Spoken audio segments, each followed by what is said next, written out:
Cool, cool. All right, here we go. Today on my show is my friend Aaron Halpin. Aaron, welcome. What's up? He is, well, I'm just going to go ahead and let you explain it a lot better than me. He's in the aviation industry, did a lot of stuff in that, and more than I can even talk about, so he can just go down the list of all of his things there. Well, I suppose we'll start with high school. Senior year of high school, I was able to get my private pilot's license in a Cherokee 140, which is a Piper product, low wing. Super fast, goes about 100 knots. It's quick. Yeah. What is a knot compared to a mile per hour? It is, I don't know, probably, is it faster or slower? It's pretty close. It's a little slower. It's a little slower. Yeah. So you're like, if you're going like 120 knots, I think it's like 110 miles per hour or something. Yeah. Something like that. Yeah, sounds about right. Yeah, I don't know what it really is because it's tough. Knots were used back when sailors would tie knots in a rope and toss it over the board, and however many knots it would click over the side. Yep. That's how fast they were going. That's where a knot came from. People think it comes from a nautical mile per hour, but it doesn't. Right. Yeah. Right. Anyway. But yeah, from there,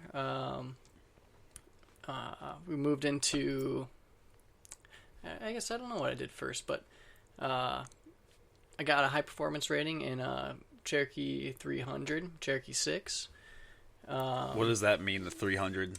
It's the engine displacement. So it's, to make it high performance, it has to be over 200 horsepower. Gotcha, for the engine size. Yeah. And 6-seater airplane, overall workhorse of an airplane. She's beautiful. Yeah, she was a beast. She was a good plane. Took it to Oshkosh probably 3 times, and I flew it in twice with my father and my uncle and my grandpa. And how was that flying that in? It was quite an experience, to say the least. So for those of you who don't know, EAA at Oshkosh is like the world's largest fly-in. Over, 10,000 aircraft every year fly in, close to 1 million people. It's crazy. Yep. It's the craziest shit ever. There's planes everywhere all the time. It's crazy. Bunch of military, bunch of civilian. Former and current. Yeah. Yeah. It's crazy. You'll have a jet next to a P-51. Like, oh, shit. And these last couple of years, too, they've had astronauts come in and doing like, not TED Talks, but like just talking about their shit. Talking about this, their experiences. I didn't even know that. Yeah. That's crazy. We, like, my family flies in every year. My dad and my uncle have been doing it since the 90s. Started in a Piper Pacer, which is a tail dragger. You started in the tail dragger? I didn't start, but my father and my uncle started the tradition That's of going crazy. to Oshkosh every year, back in the 90s. Yeah. And, we've got a pretty good setup out there because my dad actually crash landed there. I didn't even know this. What? Yeah, so I did hear about it. Yeah, okay, I think I do remember a little bit of the story. Kind of a funny story. Are you allowed to tell it? Oh, yeah. So, it wasn't really anything that was their fault. The landing gear collapsed. The main landing gears collapsed from inner corrosion. So you couldn't visually see it, and there was no way of testing it beforehand. Mm-hmm. And one of the cool things was they had a a belly tank that had storage on it, and they had cases of beer lined in it. No! And so, main gear Sacrifice collapses, the beer. and the beer goes down all the over the runway. And that's hilarious. The maintenance guys are the people that are in charge of helping people get off the runways and, doing repairs and crashes, because there's bound to be at least probably 5 crashes every year. Yeah. Which is pretty small. It's pretty small for how many planes are in there and how much traffic that is. Yeah. It's to the point where the tower just tells them, don't even talk back to me. Just listen. Yep. All right? Yep. I don't even have time to hear back from you. Yeah. Yeah. And Myers Aviation are the main guys out there, and they came and got the airplane on a trailer and hauled it off to their shop. And do they just put a winch on it and just kind of crank it up? Okay. This is a really light aircraft, so I don't think they probably needed to use the winch. Just lifted it. They just had 3 or 4 guys come out there and help them out. But yeah, so now every year, like, my dad has now befriended Myers Aviation, and so we get to stay in their hangar every year. Super Midwestern style. Yeah. We fly in for the last 2.5 days of the air show. So we fly in Friday before the air show closes, and then leave Sunday afternoon before one of the big air shows starts. But if you're there for the long haul, to be honest with you, like it gets long. Yeah. After all week, I used to do all week every week forever, and it just got to be like, yeah.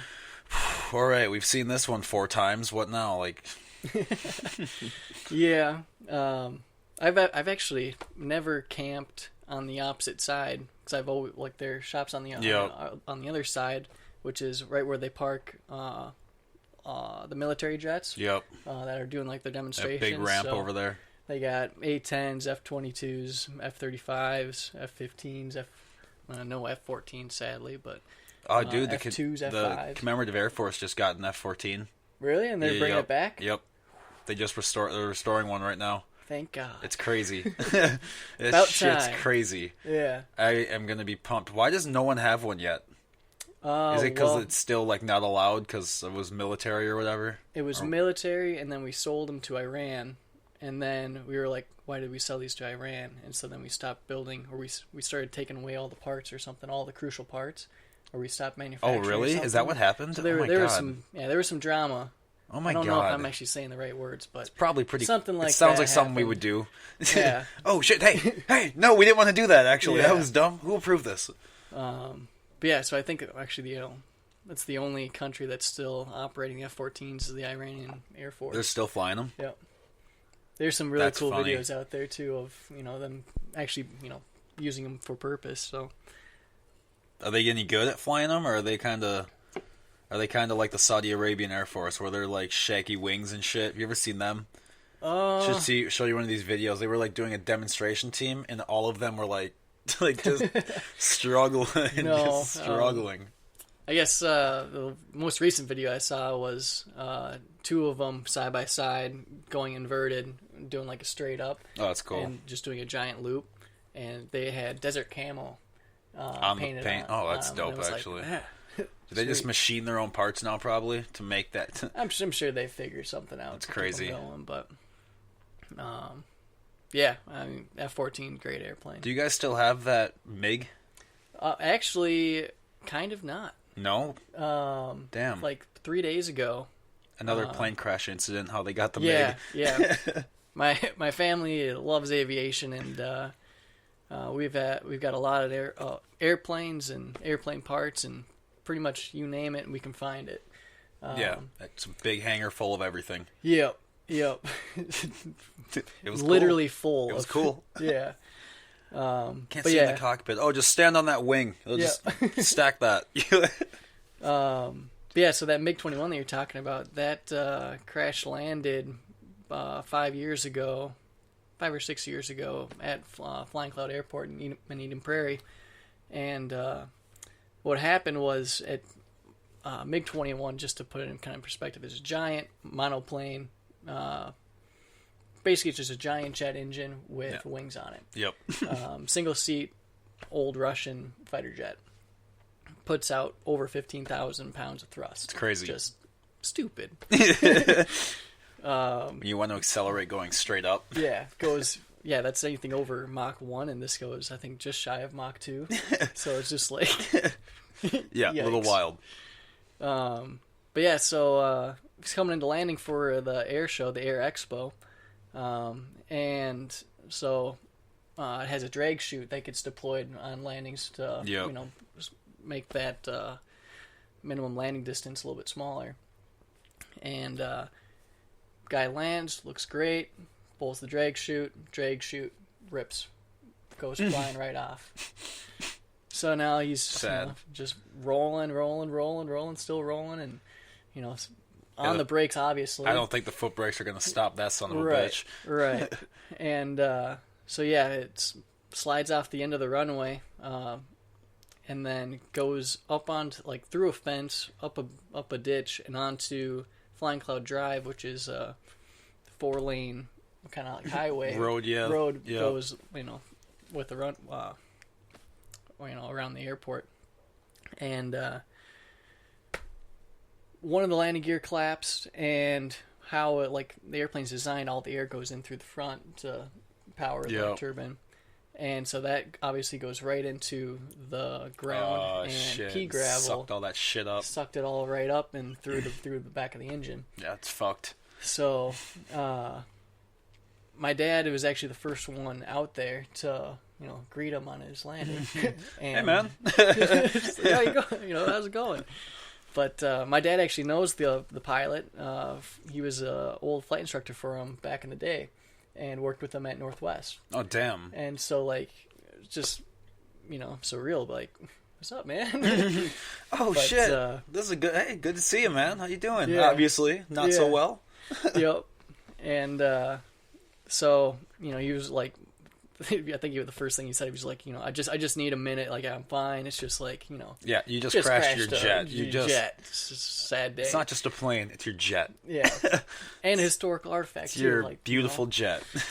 So, long story short, they get it onto a couple trailers, move it over into a hangar of ours, a cold storage hangar. And this airplane's so big that it was taking up 2 or 3 stalls. Yeah. And so every month, that's another charge. And yeah, it was just eating them alive in hangar rent. And there isn't much you can do with a damaged not much jet. you can do with that. They're fairly inexpensive to buy. And so, there isn't a whole lot of value to them. And there's just no one out there that can actually afford to feed it in gas. Mm-hmm. And getting rated in a single-seat fighter jet is upwards of $1 million to get. Yeah, it's very expensive to do. Very hard to do. That's crazy. How do those people get that rating other than being in the military? Right? It's because there are people out there who don't have military training but got their fucking fighter jet type rating. How? Yeah. Who's funding this? Yeah, it's just weird. And it's how do you have an instructor in a single seat jet? It's you can't. You have to find a jet that has 2 seats. Yeah. And then get trained in that, so you're now renting someone else's airplane. Do they make every style jet in 2 seats for training, or is that just you kind of have to be good luck, get the fuck... Well, I mean, the F-22 and yeah, the F-22 is F-35. only 1 seat. The F-35 is also only 1 seat. So I guess the F-35, though, is so similar to the F-16 that you could probably just kind of be it's, I mean, that's what it's made to replace, at least, I think, right? Isn't it? Or it was made to replace the A-10 and the F-16. The F-35 is a multi-role aircraft, so it does everything subpar. It's not the best fighter because we have the F-22 that's supposed to be our best fighter. Yeah. And then it's basically just kind of a long-range bomber that's highly maneuverable. Yeah. Everything's internal, too. Yeah. Which is pretty cool. Yeah. To have all that internal. So what do you know about that plane, the F-35? Well, I mean, it's how does the VTOL work on it? I don't know if it's technically considered vector thrust, but the actual jet nozzle will come out and turn down for the back, and then it's got a second turbine that's pointing straight up and down right behind the cockpit. Oh, right in the so middle. That's what you see when that flap comes up, is that's open up air for that middle turbine. Yeah, I have no idea how that works. Remember, the Harrier had 8 different ports coming out of the bottom of it to get that bitch to hover. Yeah. that thing, I remember seeing that as a kid and just being like, what the hell is going on? We did it. I did not know what the hell was happening. That's a spaceship. Yeah. That's a spaceship right there. Yeah. Does that guy still do that? Is he still flying that thing around? What? Which one? There's a guy who privately owns a Harrier. And he just flies them around at air shows and makes a shitload of money. The British Navy, because you can't get one from our Navy, they won't allow it. So the British Navy, it's not called a Harrier technically. They have a C, what is it called? A C something, and it's the exact same, but it's a variant. Okay. And he bought it from them. He's like, fine, I can't get it from you guys. Let's go over to the British. Yeah. And they were like, oh, okay, yep, here you go. Flew it back here.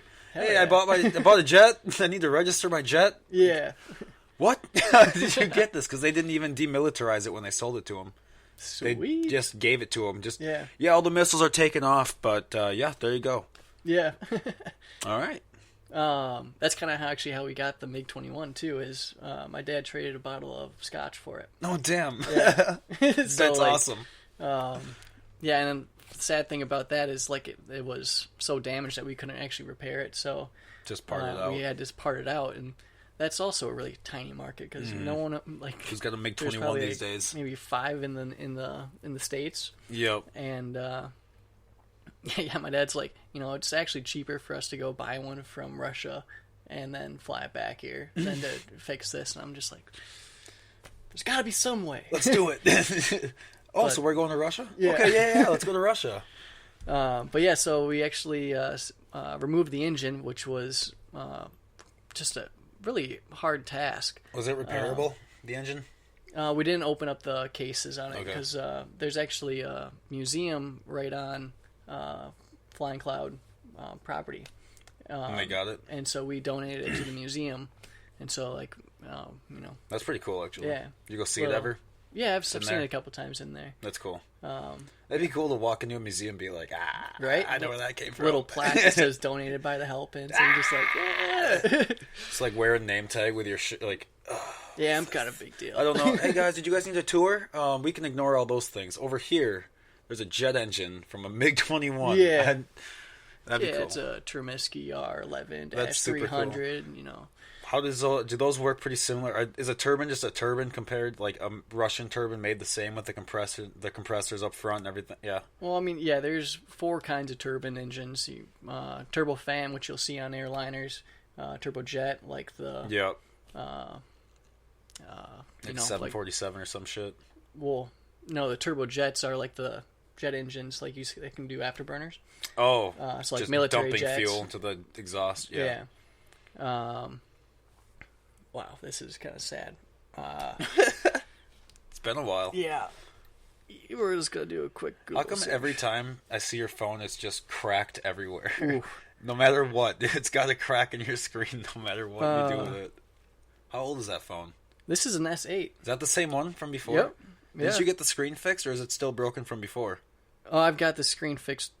When I do it next, this will be the 3rd time. So 2 times I've replaced this screen, and maybe it lasts a week and a half, and I'll do something stupid. And I remember the 3rd day you had it, and then we had like Springfest at our house or something, and your screen cracked outside on the concrete. Like day 4, day 3, like no, just got this. Yeah, and then the other time I bought a phone mount from China for the dirt bike. Yep. And, got the screen fixed, and I was like, oh yeah, I'll just throw it right on the handlebar mount. Nope. I love ordering ride, shit from China. bounced right off. Never really know what you're going to get in that box when it shows up. You're like, I don't know what this is, but this is, it's kind of a phone mount. Looks like they tried to make a phone mount. Alright, so, yeah, turbofan, airliners, turboprop, like a Platus PC-12. The new which T6. has a prop on the front.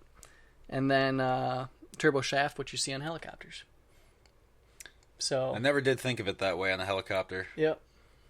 What do you do with helicopters? Are you able to fix helicopters and do that shit? Yep. That's super cool. Yeah, I went to school in Thief River Falls, Northland Community Technical College, and got my airframe and power plant rating, and that's basically the very basic rating to work on anything from helicopters, airplanes, up to Just the airlines. all the power mechanics and everything like that. Yep. That's cool.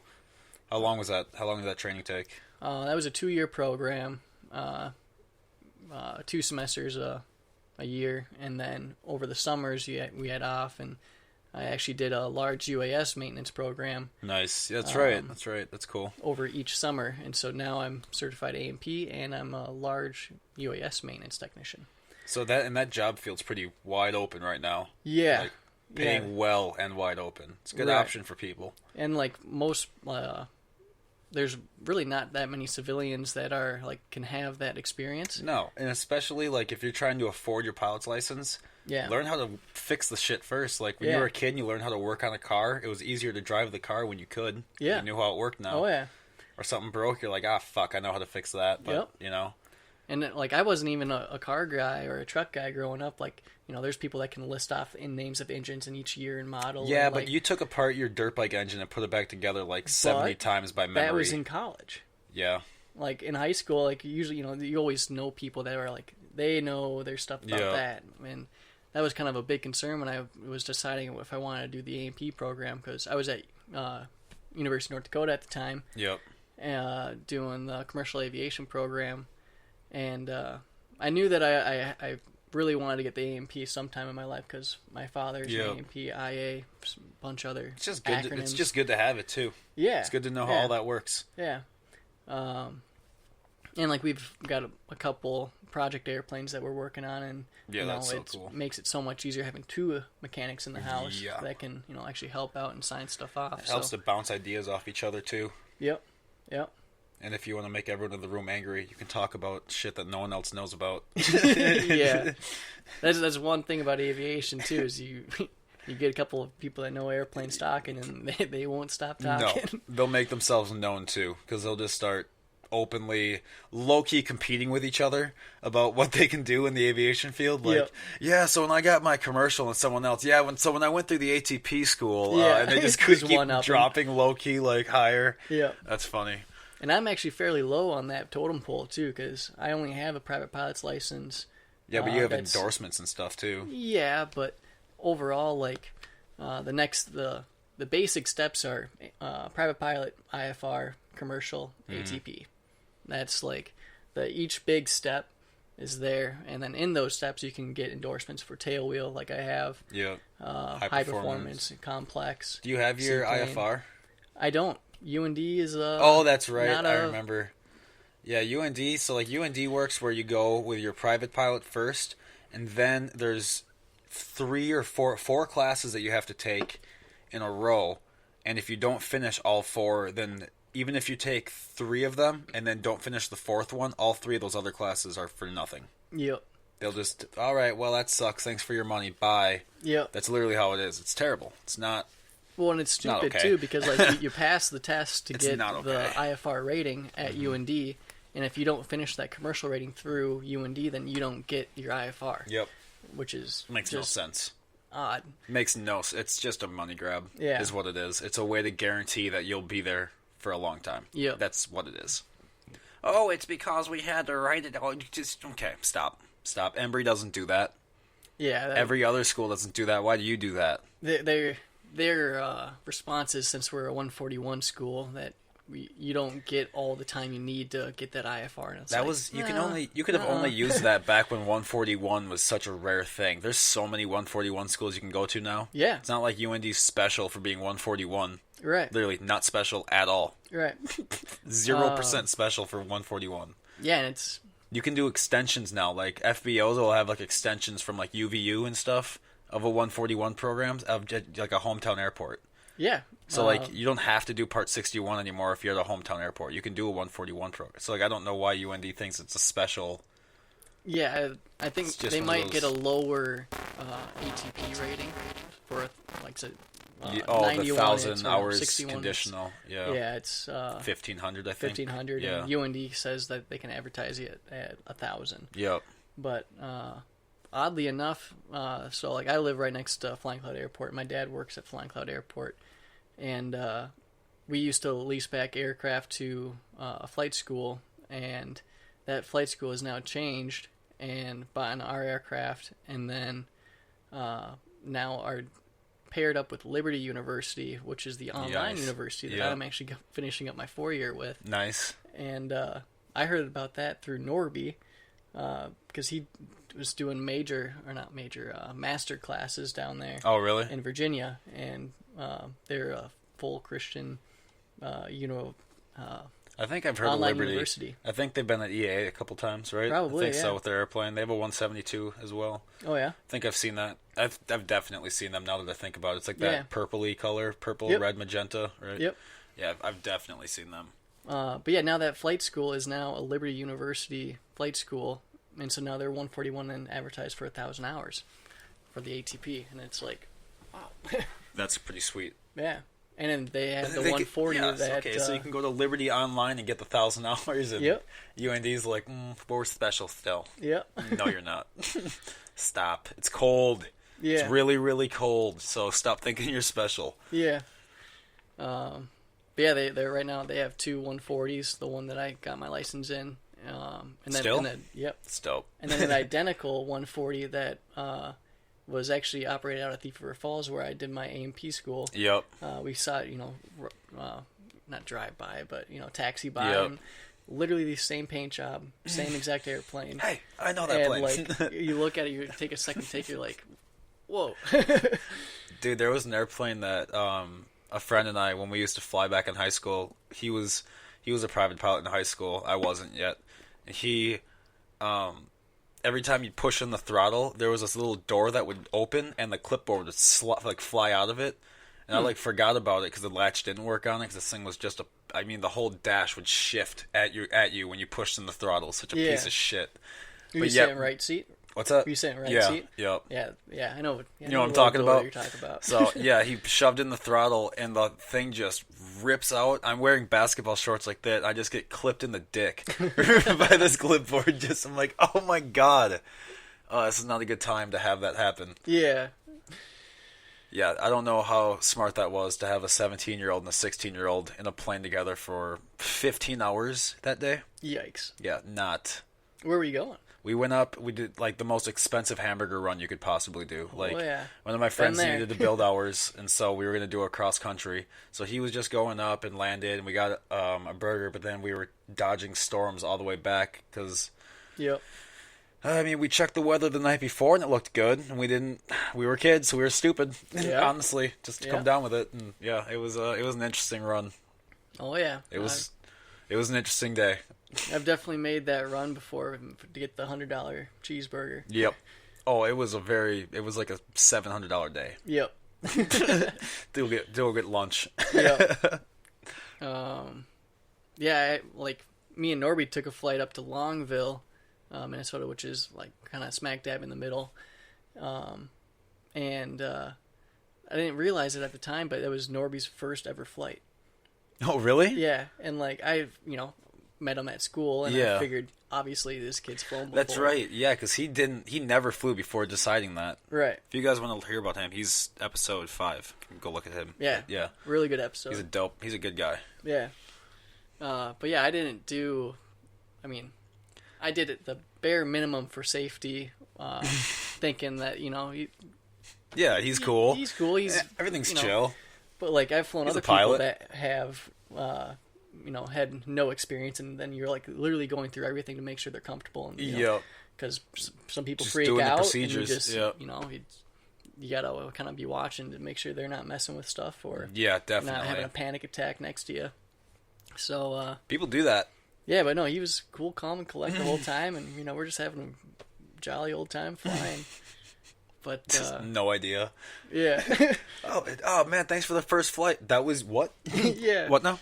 We were halfway there, and he was like, "Yeah, no, this is definitely my first time flying." I was like, "Not even on an airline or anything?" Nope. It's like, oh, bro, okay. This is cool. So, yeah, we landed in Longville, walked into town, grabbed a cheeseburger at some kind of bigger resort thing. Really dead in there because it was off season. Yep. And talking about the flight, and the guy behind us kind of looks over and he's like, "You guys pilots?" Yeah. Yep. You guys fly in here? Yep. Yep. Oh, hi, my name's Steve Coleman. Steve Coleman. I was like, "Nice to meet you. You want to ride back to the airport?" Okay, yeah, sure. Young kids, not given a care in the world. Aviation community out there is 99% the best community of people you'll ever meet. It is. If I thought people are pilots and they're a pilot, they got their shit together. It's not easy to be a pilot, so it has to be someone who actually has their shit together to get their license. Yep. So we're talking with this guy, and he's got his wife and a couple of kids with him too. So not the sketchiest thing in the world. No, it's not some dude in a rubber hoodie. No. Hey. No. I got an airport in my house. This guy ended up being the owner of Acme Tools. Oh, shit. And brings us back to the airport and shows us his hangar. Great big caravan sitting in there, Cessna Caravan. Dude, I want a caravan. And that's the goal one day. Yeah. I think he had a Hummer in there too, and we're riding in a red shitty minivan back to the airport. So we see the vehicle he's in, and we're like, oh, okay, that was the best idea. But overall great guy. And he was like, yeah, when you guys are back up at UND, if you want to get your seaplane rating, I sponsor the seaplane rating. Yeah. So, let me know, and, He we can get sponsors you in there. that rating? That's so cool. Yep. I didn't know that was him. Yeah. So, yeah, no, I met him a lot through Jarrell's. Oh, yeah? Believe it or not. Yeah, when I worked there. So, Yeah. I never knew he was a pilot, though. Yeah. That's pretty cool. Yep. Nice to know. But yeah, so that Hindsight. was a really fun flight. So. Did you ever do any aerobatics? Yes, actually, UND. I came to school with the private and the tailwheel endorsement and the high performance. So. And complex. Complex, I didn't get till mid college. Oh, really? And that was actually a really interesting flight too. That was me and my dad and my mom flying down to Arizona.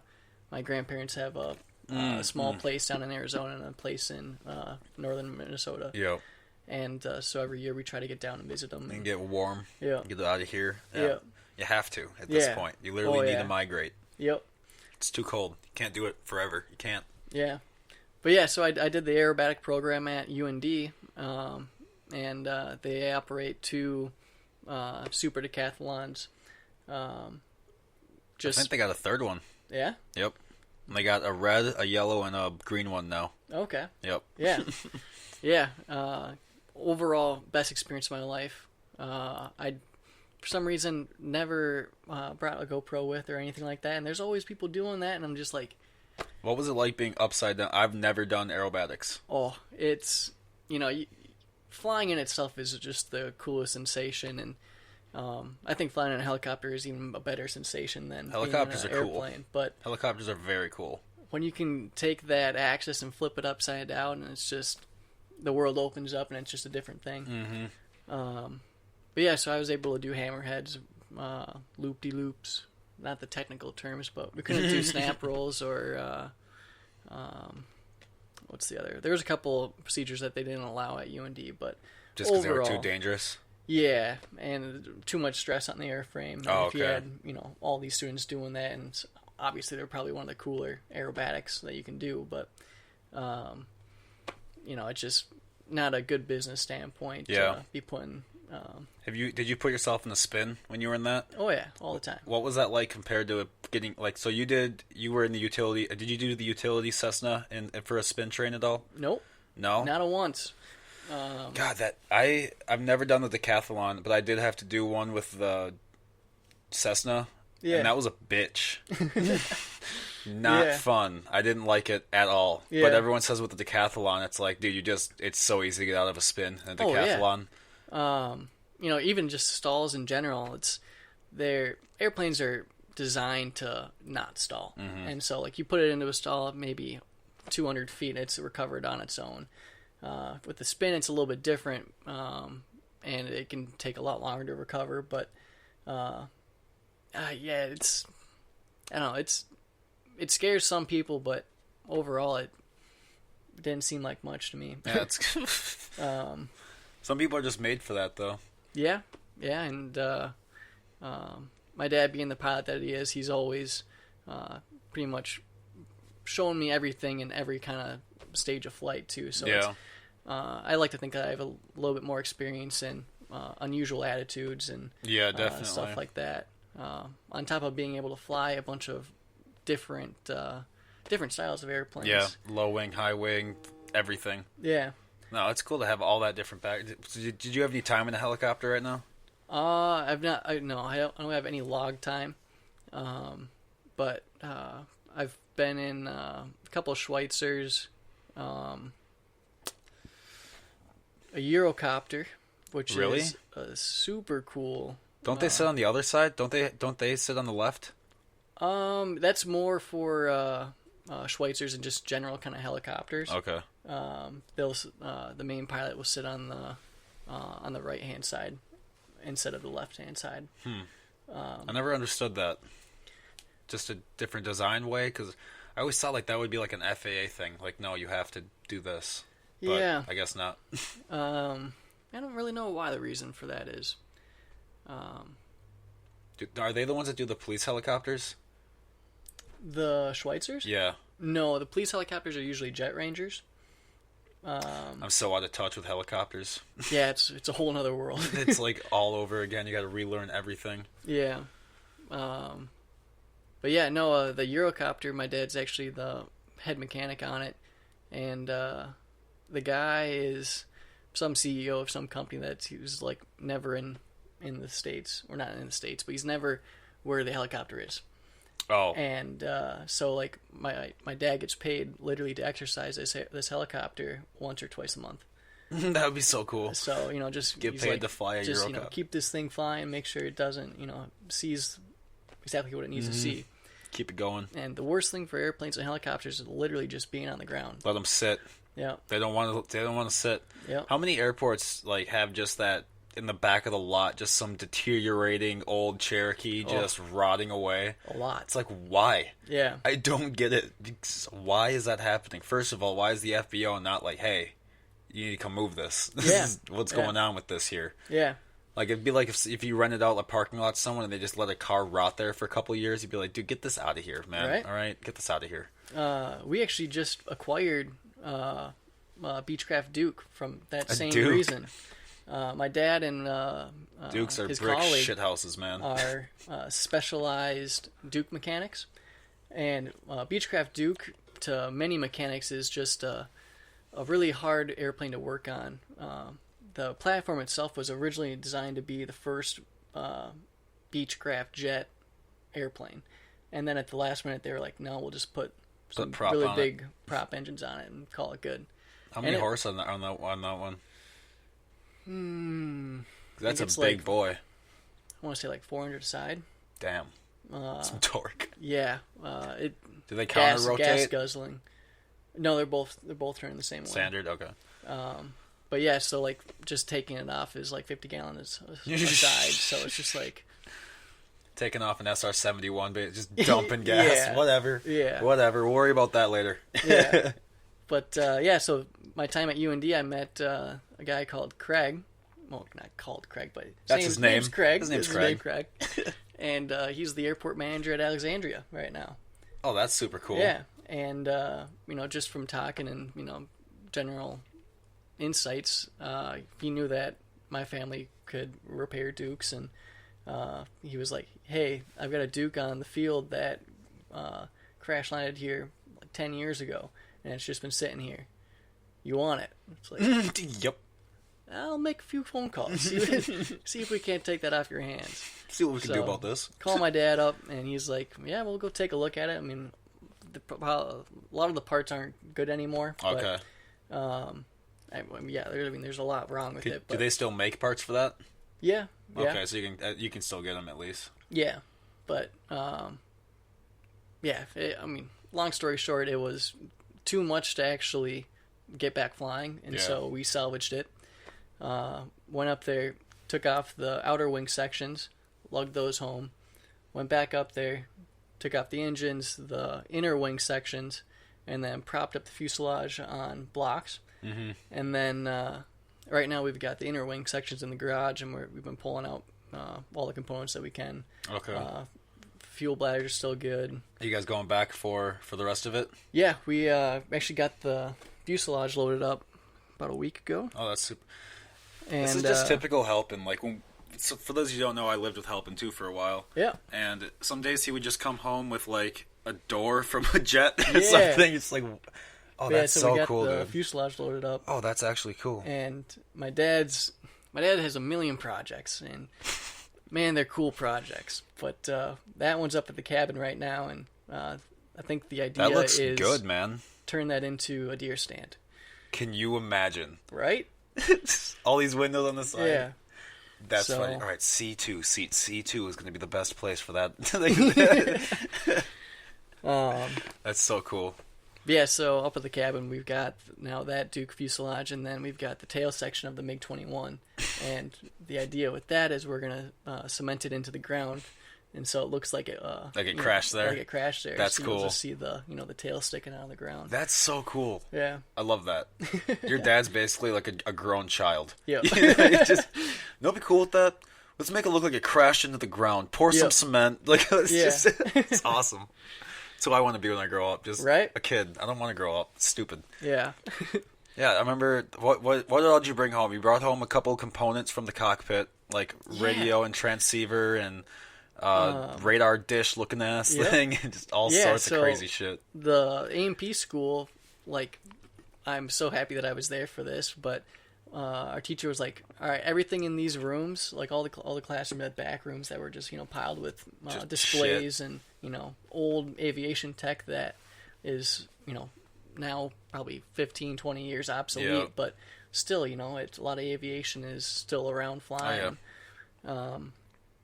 And so they were like, we're just taking everything and we're throwing it away. You can't take any of this. And it's like, all right, sounds good. Once it hits the dumpster, it's not our property anymore. We're like, I see what you're doing. All right. And so, I mean, the school up there has probably 30 aircraft in it, and the coolest airplane in there, I think, is the DC-9, and it's the old Dallas Pistons private DC-9. Oh yeah, I remember when you were the Dallas Pistons, or not Dallas, or Detroit Pistons. Detroit Pistons. I was like, do you know something I don't? Like, I didn't even. The basketball team. But yeah, so like the inside's all decked out. It's got couches, TVs, and everything. It's all arranged so it's so they've got an easy life. Yeah, and so yeah, I've got actually no, it wasn't off for that one because they kept that one. But before then, my dad actually was the guy that brought in the old Northwest jet to park in there. So he was a little bummed when I was like, yeah, this DC-9 is cool. He's like, oh, it's not the blah, blah, blah. Oh, yeah. But I think it was a 727. Wanted it to be 27. Yeah. But yeah, so I've acquired a exit door off of an airliner. It's cool. It's a cool exit door. Yep. Yeah, and cool. So there was probably 25 of us in that class, and another 20 in the above class, and or the lower class at that time, because this was our second year. But everyone's throwing stuff left and right, and someone's lugging that and throws that in there, and I kind of look at them like, you guys don't want that? And like, I don't know if that's just me, but like, I'm going in. I'm going to get that now. Yeah, so by the end of the day, everyone started pulling stuff out, and for sure, hiding around the corner, and even the cargo, not airline, but the cargo latch. No, it's the company right next to the school where the dumpster was. Came out. It's AFL or IFL or something like that. But yeah, they came over. They're like, you guys know what you're throwing away, and it's just like, yeah, but I guess obviously we can't take home a bunch of stuff, but yeah. Why? You guys got a trailer? Yeah, so they started coming over, started pulling stuff out too. But, guys, get out here! Yeah, hey, these idiots are throwing all this shit out. Yeah. What other cool part? I got a steering stem off of the 727 too for the front landing gear. So like just a huge hydraulic piece. The radar dish. I couldn't find the actual computer box that the dish plugs into. But I think I probably could find one of those online to actually make it useful. Still have all that stuff? Yep. Good. Yep. Good. I was afraid you'd get rid of it, but no. My parents weren't happy when I brought all this stuff home. I had so much stuff. Took two truckloads home in the bed, and then a trailer full. 18-foot trailer. Bray was I when I first moved here, I put all my shit in the garage. I filled up the entire fucking garage. Bray was like, Jesus Christ, like, where did you get all this? Like, I don't know. Yeah. I literally don't know where all this came from. Just acquired it over the years. Just like there's a lamp next to a dirt bike by a fucking hockey stick. Like, what is going on in here? Yeah. I don't know. Yeah, what else were we talking about before that? Before that, we were going over basically like where you went, because we went into like what school you were at, and then so you just finished up about being an AMP, and like and we talked about being a private pilot, and then we were just kind of talking about what you were gonna do with it. Yep. Yeah, so then we were doing the aerobatic too. Oh, yeah. Yeah, we did. Did you ever... Who was in charge of that aerobatic program out there? Guy was pretty sick. Mike Tucker? something. Mike Lenz? Lens? Mike... What is his last name? Oh, man. Guy's crazy, though. Super good. Yeah. Super good. I saw him. He did a UND thing when they advertised at EAA in the air show. Yeah. Because apparently you can, just... If your school wants to be a part of something, you can just do a pre-show fly-through and do some cool shit if you want. Oh, nice. Yeah. So that's cool. Yeah. What is this? I think it's Lenz. I want to say it's Mike Lenz. I don't want to say it wrong, and then he's like, what the fuck? No. No, that's cool, dude. What about your dad? What is he all about? Because people, believe it or not, your dad's pretty fucking interesting. Yeah. Yeah, no, he worked at Northwest Airlines for 19, 20 years. Took every opportunity he could while he was there. How'd he get his start in aviation? He started as an A&P. So he got his A&P certificate. Went to school for it, and then... Did the 2-year program like I did. So before he was a pilot, he was a mechanic. Yep. See? Then, smart, see? Yep. And then after, I think it was 5 or 6 years, he was able to get his rating on the side to be a private pilot, and, loved it every step of the way. Oh, cool. Yeah, he's got so many acronyms that you could list off. I say he's pretty much rated in everything at this point. Yep. Excuse me. I'm going to get him on this show. Yeah. He's pretty dope. Yeah. He's got hours of stories you can go through. Yeah. Real quick, tell the story about when you fixed the... I know you say it every time I'm around friends because I think it's hilarious, but... one you were talking about when Norby was on? About going down to Florida? Yeah. Was that when you fixed right when you left the plane to fix it? Yeah. Yep, definitely. That one. So my family usually takes a trip. This was back when he was still working for Northwest. And so we got flight benefits. We could fly standby, which was super cool growing up. Cause I feel like I've been everywhere, but I just don't remember a lot of places. So this instance, I think it was right around Christmas time, and we were flying down to Florida. And sitting on the ramp, and, just probably it was an hour we were sitting there, and my mom at this point was getting upset. And starts kind of nudging my dad. It's like, you know what's going on? And it's just like...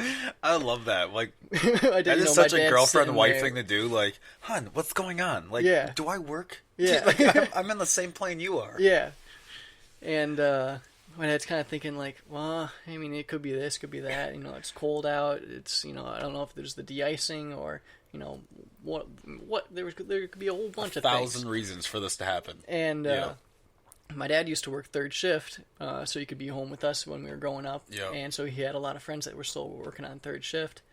And he was like, yeah, well, I probably could call him, some buddies of mine and bring over my tools from the hangar and, see what's going on. And so Mom hits the button, we get the flight attendant over here, and he's like, my husband's a mechanic. He's like, for Northwest, but, it's the same plane, it's just different company flying it. Yep.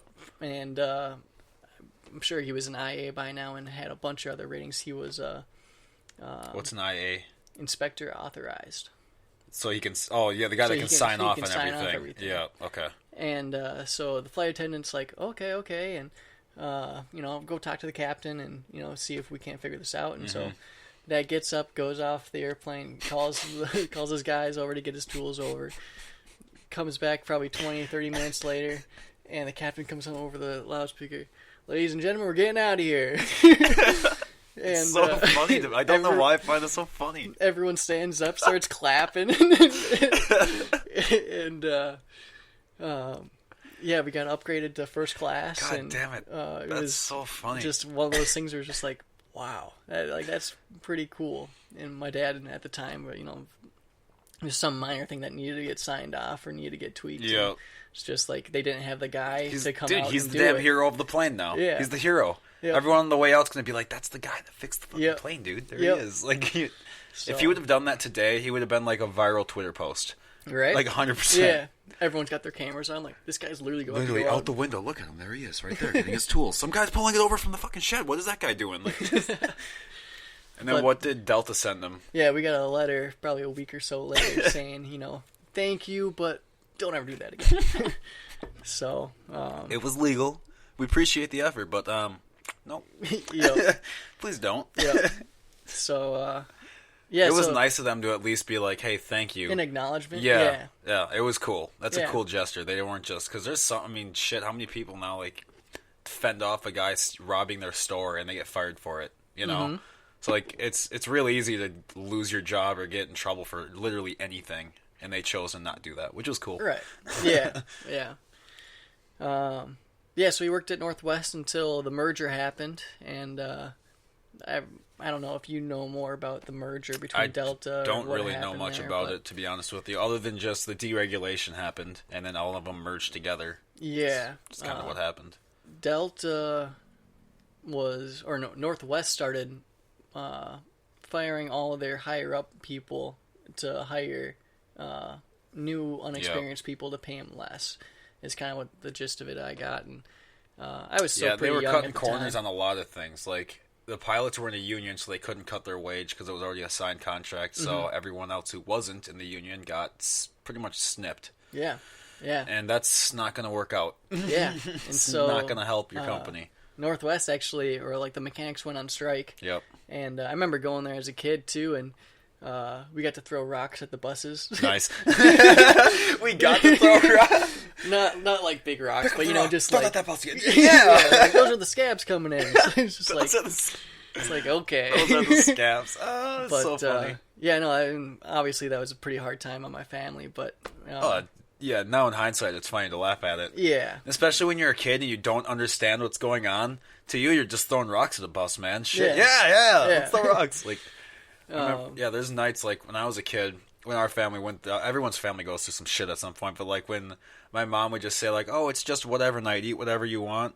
Like she used to think like she was like a failure, but like for us, we were like, "That's the best fucking night. We could eat whatever the hell we want." Are you shitting me? That's like the greatest night. We thought it was dope. So like this whole time, she thought it was like, "Oh, I'm not doing it." No. Your kid probably thinks that's the shit. yeah, You know, like yeah. look at it through the eyes of a kid. They probably love it. Right, yeah. I think that's awesome. Yeah, so then after that, he didn't get called back, and we were actually in Europe at the time. First time ever going to Europe, and I was really young. And I remember because like internet wasn't a big thing yet, Yep. and so like my dad was like trying to find an internet cafe or a computer at the hotel so he could like figure out if like he's actually getting the call back or not. Yep. But he said that like you know he was next on the line to you know get called back because of all the stuff that he had, but it just didn't work out. And, Yeah. then we live really close to Flying Cloud Airport, and so he started you know going around job places, companies out there, and met. Pretty sure it was Gary at the time, but owner of GAS, General Aviation Services. And that's where he became the specialist on Dukes because Was they that had an FBO? Yep. Gotcha. Okay. Yep. An FBO is a fixed base operator. It's just kind of like literally a pilot lounge. It's a good way of thinking about it. Yep. It's like when you drive off the side of a highway and you go into one of those truck stop looking things or whatever, a rest stop. That's basically what I see it as. Like it's like whatever, land here, go in there for a while. Yep. That's kind of what it is. So they were pretty much a charter company with Dukes, and back then gas was cheap, probably a couple bucks, $2 or $3 a gallon, and now it's $6 a gallon for gas. Spendy. And, like we said earlier, pretty much 100 gallons to take off in a Duke because it's got 2 engines, and overall super fast airplane, but just not practical once gas started going up. What does it cruise at? 250? Really? It cruises at 250? That's fast. Yeah. That's really quick. Really quick. The beaches those beaches are built like literally like ridiculously strong. Yeah. Very strong. Very, very heavy. It's not aluminum, it's steel. Well, not really, actually. Really? Yeah, this was pretty much all aluminum. Those things just are always... I've flown them a few times. They're just so heavy on the controls to me. I think they're non-reactive to the controls. They're super heavy, like, with everything combined. You almost have to, like, pull them off the runway. It's mainly the engines that are a lot of the weight. I've never flown a Duke, but, like, just the like a single engine Beech, like just the. I'm trying to think of which one it was. I can't think of the word for it right now. But it was like you had to step up and into it. It was so high off the ground. It was weird. Yeah. It's almost a weird airplane. I don't know. I wish I remember what it was. This one's got one of the doors that folds down. You got a little stairs. Really? Yeah. Six-seater. That's the dream to have like a door that yeah. just open it up and like, oh, yo, I'm getting in my private plane now. Yep. Excuse me. It's an image thing. Yep. We can have it. We can have the image. Yep. Yeah. So then from there, I think it got not bought out, but changed hands to become Hummingbird Aviation, where my dad still works now, and now they're a flight school for helicopters and fixed wing. And he just got out of that in October, and so now it's Aviate, which I kind of think is a cheesy name, but Aviate? Like, does it have the number 8? Yeah. Okay. Yep. With like a plane probably flying in that 8. I'm guessing. Actually, no. Okay. The logo has nothing to do with aviation at all. It's just a weird logo, and they're like, it's art, and it's just like. They could have totally made that 8 into like a split S, like one of those. They could have Yep. totally put a little airplane in there. Yep. Oh well. Missed opportunity. Yep. Missed opportunity. Oh man. But yeah, so since then, my dad's now a CFI. Let's see what those look like. Float plane certified glider pilot, glider tow pilot, helicopter, commercial helicopter, commercial airplane. You name it, he's got time in it. So, looking at the Dukes. Yeah, I'm just gonna put it. I want to see.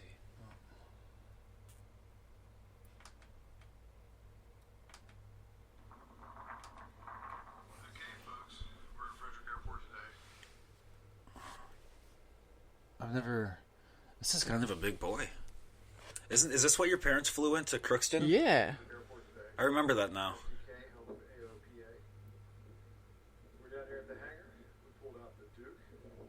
It's a good looking plane.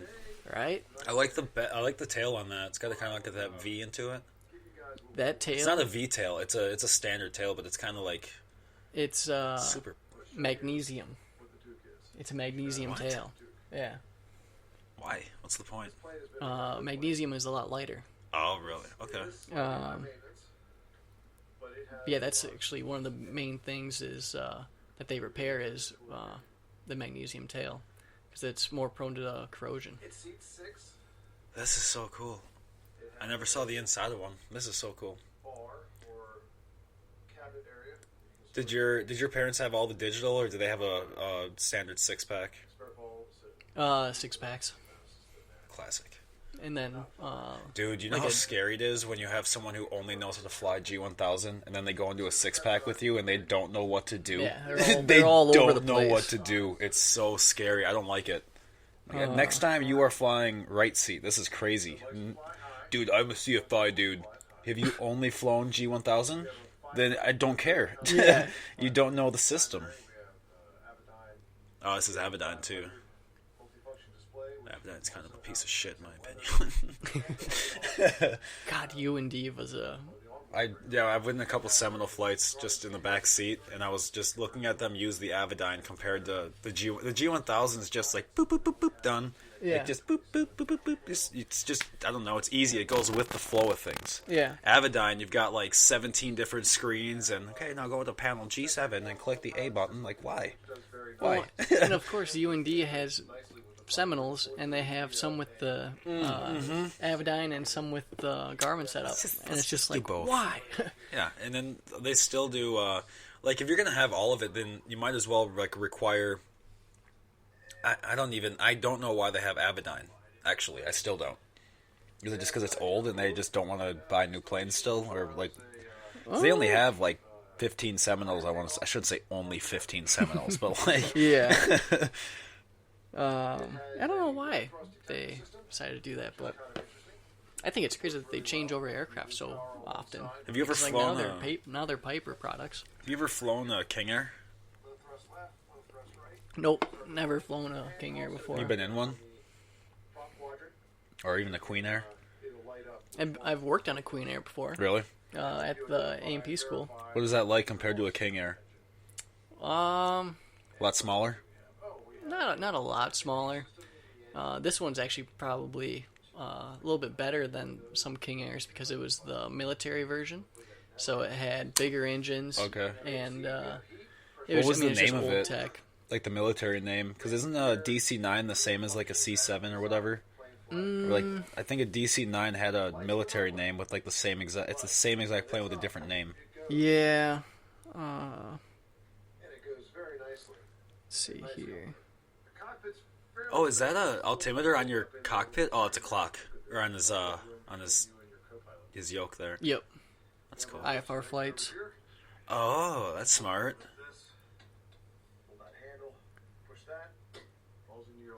Wow. If I ever make enough money off doing this, I'm going to hire you to be my pilot, and we're going to fly cool shit like this. Right. We're not flying one of those stupid jets. We're not hiring it out. We're going to just get in one of these. We're going to do something cool. I don't know. One of my friends, is literally... Oh, okay. So the tail looks a lot different. Yeah. And I think one of the main differences between a Queen Air and a King Air are the shapes of the windows. Oh, yeah, the squared off instead of the circles. Instead of circles. Oh. And squares are actually a terrible design. Yeah, why do they put squares on them? I mean, doesn't that just increase the pressure points on the ends of the windows? Yeah. Yeah. Yeah, instead of having... Actually, all aviation windows now are all ovals because it's the strongest structure. But, yeah, gosh, square windows was the downfall of a beautiful airplane. The Concorde? Not the Concorde, I think it was called the Meteor. It was a European airplane. There's a tremendous amount of baggage area in the front of the aircraft. Yeah, that's right. I forgot about that, too. So the Beech Duke has all the front storage instead of all the back storage. Yep, yeah, it's got storage in the nose. Does it have storage in the rear? Yeah. I think it's just, much. like it's part of the inner cabin, though. Oh, okay. It's like a bulkhead. Oh, okay. Remember? Oh, you remember when your parents came and picked up all like the windshield for the Ranger? Yeah. I remember loading that up and the cardboard just went ripping across. Like, no, go get it. Oh, I like the look of that thing, though. They did do a good job with designing their planes. They are beautiful planes. Looks like it's supposed to be a jet.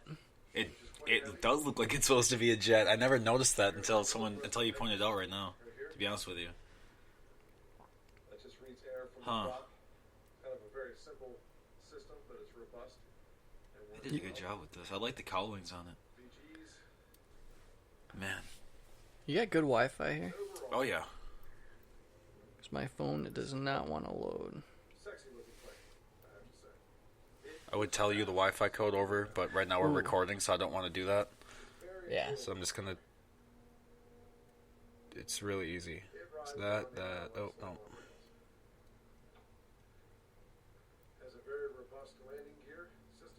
There you go. And you can cast to this, too. Sick. Yeah, we have a screen in here that I'm casting videos to, which is cool. I don't know. A lot of these videos you can't play the audio or the video because then you get your video pulled off of YouTube and all this other shit. Like, it's copyright infringement, man. It's like, do you think Phil, what is this guy's name? Mike and Phil R. Think they're gonna care if they what was it? Right. Like 40 views? Don't care. Oh, not meteor, comet. What's the comet? SpongeBob's falling on us.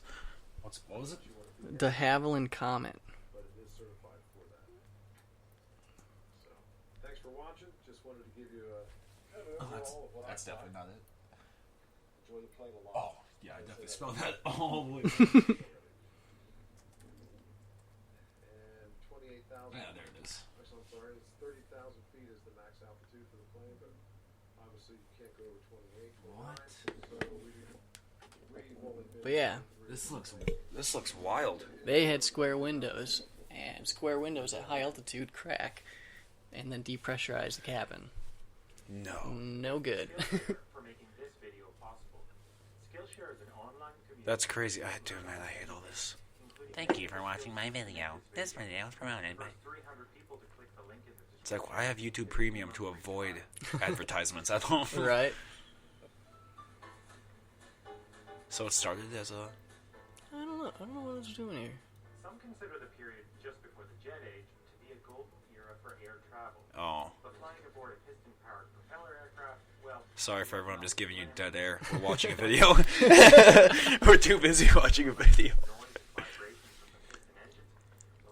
What was the first airline, like, airplane? Ford Tri-Motor. Was it really? I don't know if it was the first one, but It was the first it's one to old do mail. school. Yeah. How do you get rated for that one? Do you have to... Because there's only those two.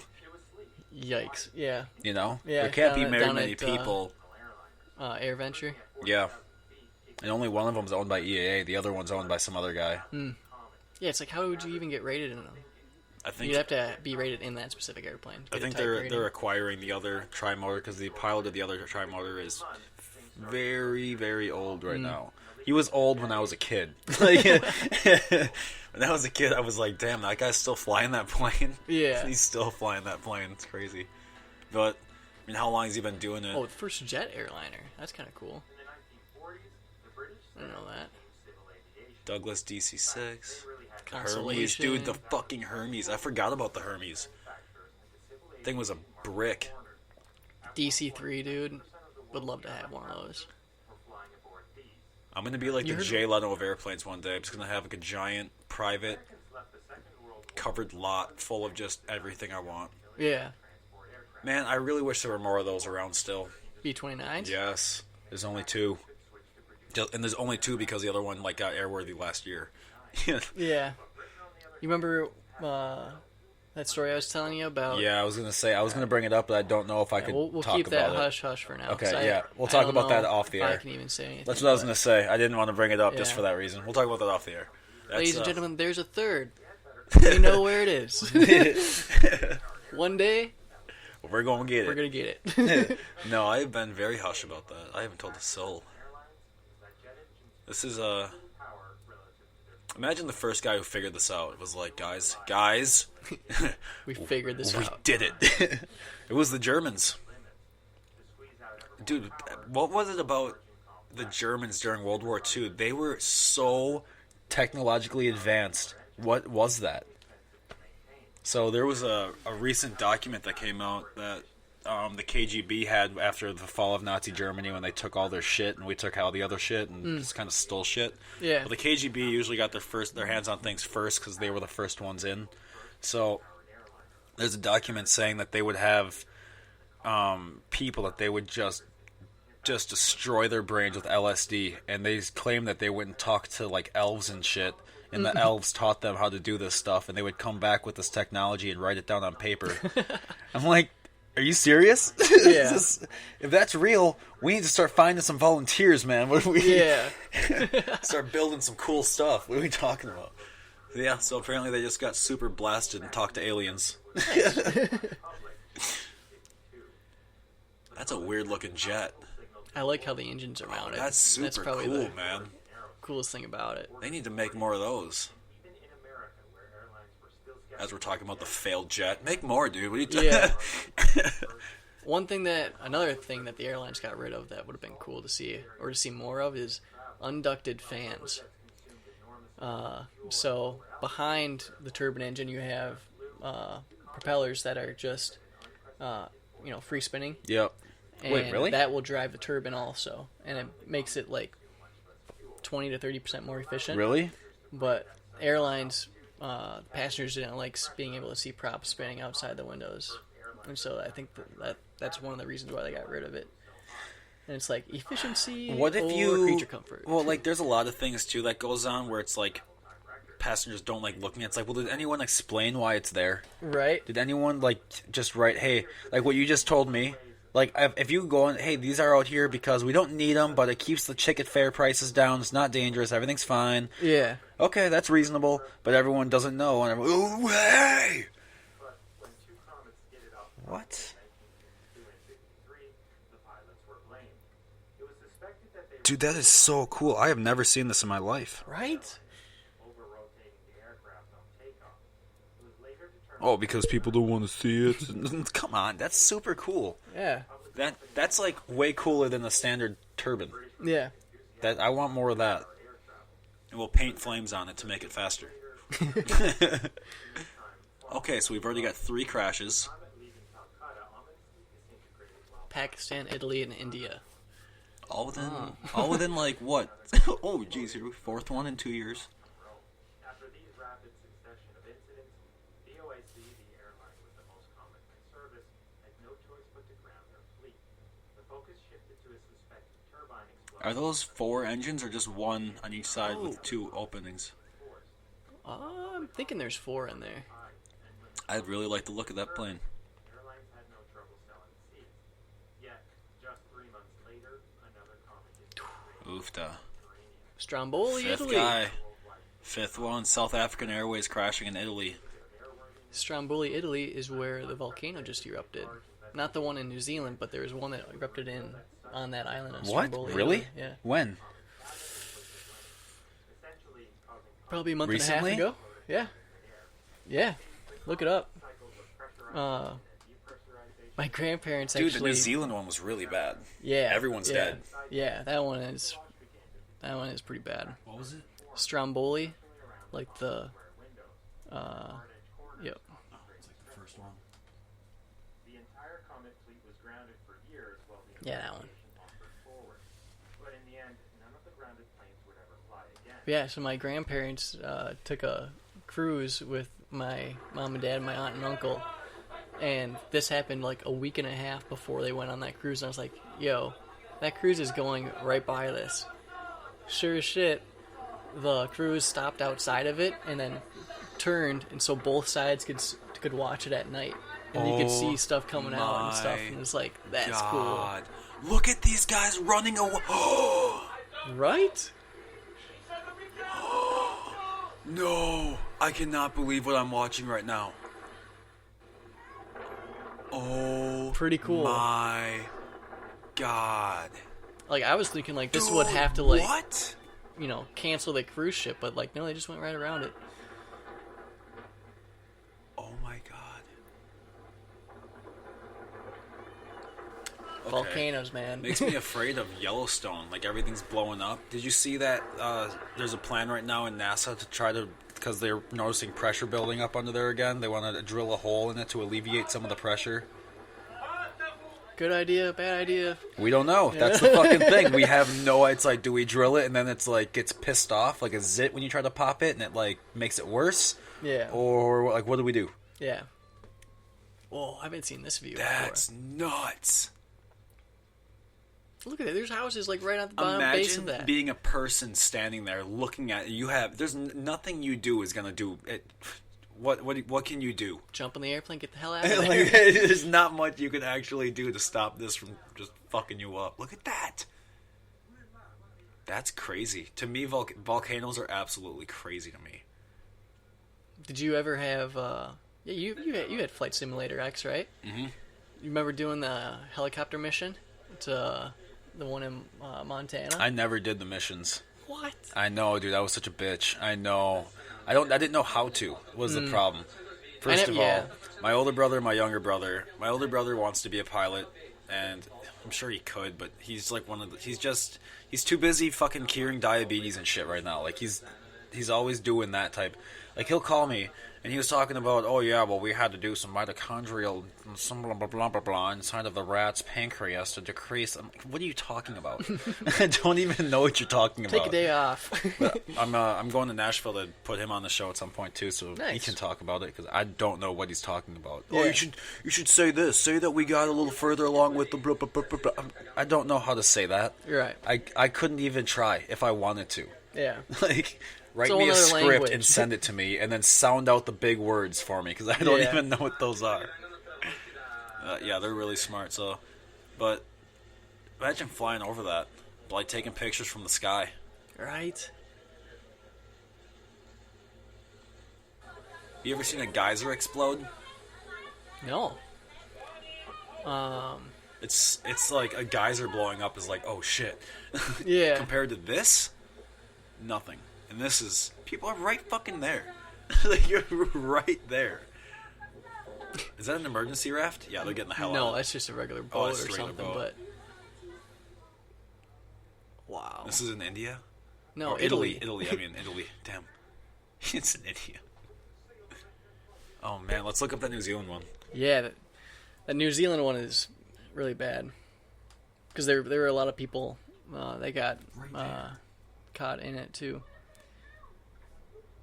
Yeah, that Flight Simulator X, though, they had a mission where you could fly a Augusta helicopter and go rescue people from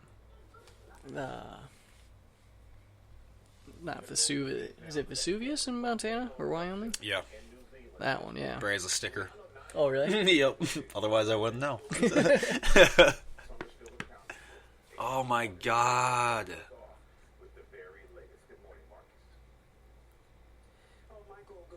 Wakatane, New Zealand. We have watched steam rising from the volcano more than a day after it erupted, and officials here say there's a 50% chance there could be another eruption as the death toll climbs higher. Man. New video showing the moments after that deadly eruption. You can hear panicked tourists watching Wow. in disbelief as fury in full view. To those who have lost or are missing family and friends, we share in your unfathomable grief at this moment in time and in your sorrow. 47 people, including 9 Americans, were on Fakri volcano Monday when it erupted. Ash soaring 12,000 feet into the air. This morning, 6 are confirmed dead, while 30 remain in the hospital. A majority of them suffering burns over 30% of their bodies, and officials warn that some could still lose their lives. It's important not to underestimate the gravity of the injuries suffered. It is possible that not all. Oh, of the man, they patients couldn't will even show survive. me. But at this stage, everybody is receiving the care that they require. According to officials, Americans are among the 8 still missing on There's the a island. helicopter But footage. police say a flyover Monday showed, quote, no signs of life. Man. You can see the rotors on the top of the screen. It's a beautiful landscape. Mm-hmm. That's crazy. Lauren Urey, newlywed from Virginia, were on their honeymoon visiting the island when that volcano erupted. Matthew's mother sharing the voicemail. She says her son left after the eruption with Inside Edition. This isn't a joke. The volcano actually erupted while we were on the island. Lynn and I got pretty badly burned, so we're at a hospital in New Zealand. My hands are burned, so I can't use my phone. This image taken from a Holy webcam shit. shows a group of people inside the crater. It was taken minutes before the explosions. Some of the tourists trapped on the island were passengers on the Aviation of the Seas cruise ship. It is still docked at a nearby port. Oh, my God. American Michael Shade shooting this video. He and his family had just left the island 20 minutes before it erupted. Shade snapping this photo of a group huddled on a pier. A wrecked helicopter behind them smothered in the ash. No.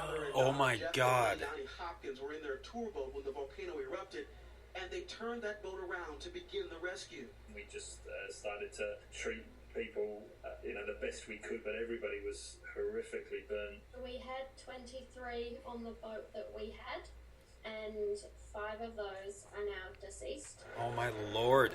And they were already on the boat. The island, lifting some of Holy the cow. Oh, my fucking God. We've never seen this. About any future activity. But so far, first responders have not been able to return. Jesus. The comb, the rocky What do you think that happened to that fucking helicopter?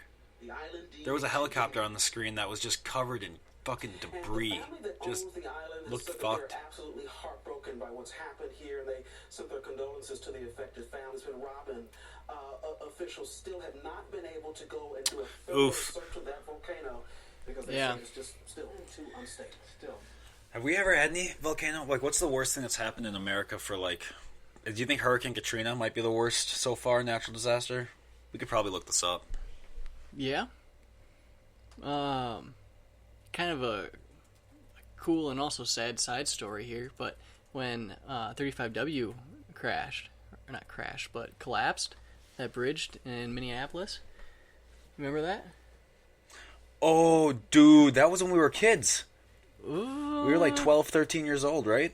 No, that was more recent than that, I Really? think. Yeah, that was like high school, if not I college. feel like I remember the like seeing this news footage on my TV because my aunt and uncle work and like overlook that bridge and saw it collapse.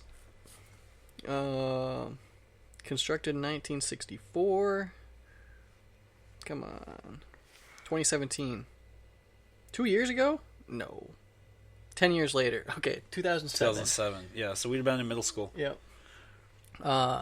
Yeah, my dad was flying a helicopter for that, for footage over top. So it would have been, yeah, in Texas, it was the Great Galveston of Texas, which is like this giant, massive fucking storm with hurricanes and tornadoes and all sorts of shit. That was 1900. Then the San Francisco earthquake, which made the San Francisco fire. Yeah. The Johnston flood, I've never heard of that. But the Peshtigo fire, do you know where Peshtigo is? About 20 minutes northeast of my house. Wisconsin? Yeah. That was like pretty close to where I lived. Yeah, and that's like one of the worst. Was it from lightning or what? I don't know. It was a long time ago.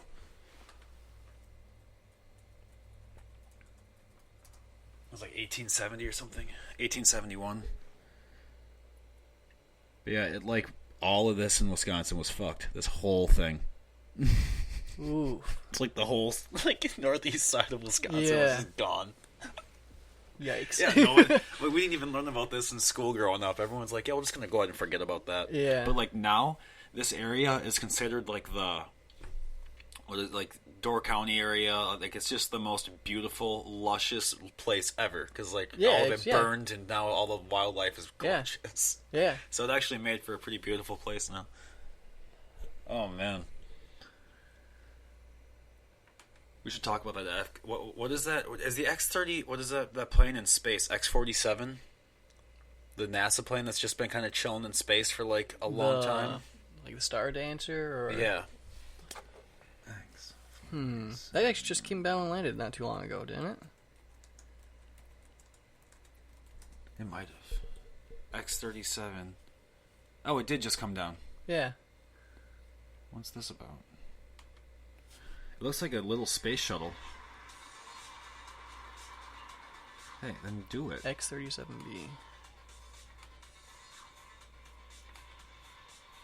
It looks like just a mini space shuttle. Orbital Test Vehicle. The X-37B Orbital Test Vehicle, or OTV. I think this is because didn't they announce that new program where they're going to have like a space station around the moon, a space station around the Earth, and a space station around Mars that we can leap around to? Yeah. How fucking crazy is that? Real quick. Like, we're just people.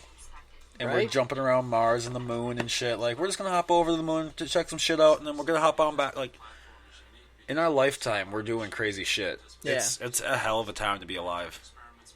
This might be wishful thinking here, but a lot of that stuff is autonomously and unmanned stuff. Yep. So, being a large UAS technician and an airframe and power plant technician... That would be a cool field to get involved in. Maybe someday down the line I can do something like that. We should find some NASA people and start asking... Oh, dude, they have a ton of them. That's so cool. I didn't even know this was going on this whole time. Wait, yeah, they kept it a secret for a while. Right, I get it. I didn't realize there was a solar panel on the inside of that. I didn't either. God damn, they make some cool shit at NASA. Look at that. Look at that. Validated performance enhancements that could only be tested in a space environment. Utilizing the X-37B enabled this complex experiment to be flown in less than 24 months. Wow. Have you seen a flame in a vacuum before? No, I have not, and now I really want to. I think they've done tests on that on the International Space Station a handful of times already, but they're about to do it again. And yeah, on Earth, obviously a flame, you see it looks like a candle, but in a vacuum, it's like, yeah. This one? Yeah. Oh, I gotta push the plate. Come on. Sorry when I tap on the mic. I know it hurts your ears. Sorry.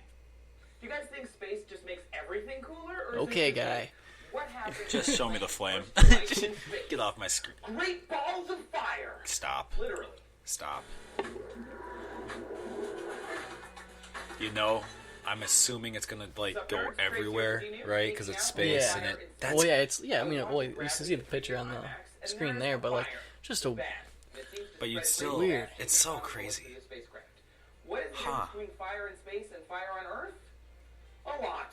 Here on Earth, fire is under the dominion of gravity. Think of a candle. As the fire consumes the oxygen and heats the air, the hotter air rises, and the heavier, cooler, unburned air sinks, replenishing the fire's fuel. I never even thought about why a fire burns upward. Yeah, just recently I was thinking about that too. Whoa.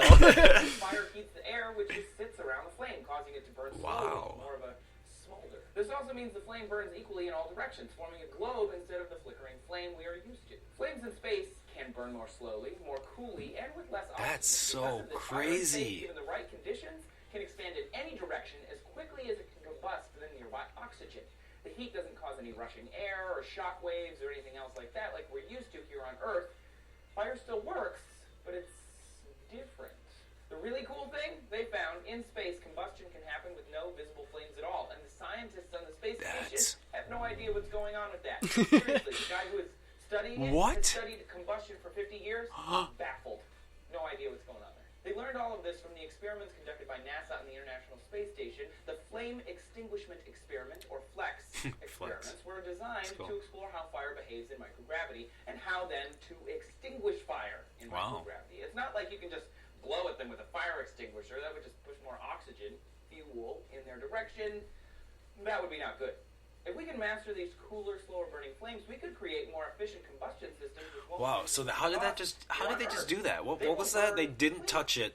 We pretty much consider the mastery of what even happened in that last part there? What was that? I don't kind of. They basically had like two plates go in and not touch each other, and then it just made a fireball in the middle of them, like it's fucking Voldemort. That's so cool. 75% of our power comes from burning some kind of thing, and now we took it to space. Fire. Fascinating. Okay, I can turn this guy off. This guy is accurate in the... Just stop with that. That was 6 years ago.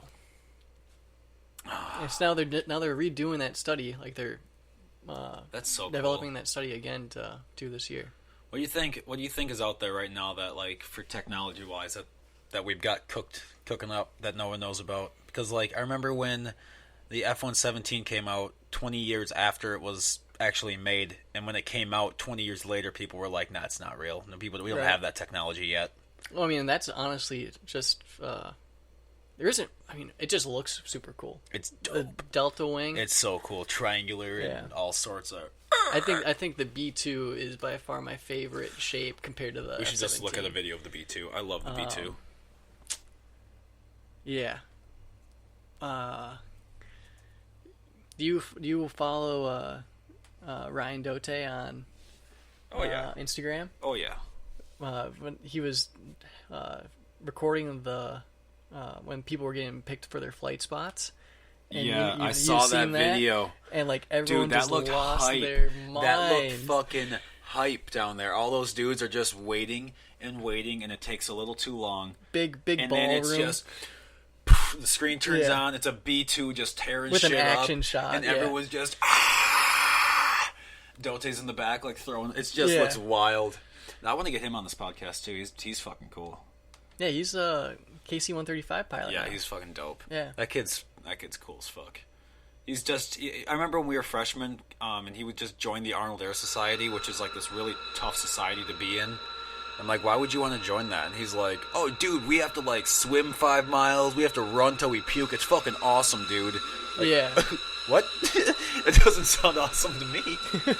That's just the difference. That's why he's a KC-135 pilot, and I am not.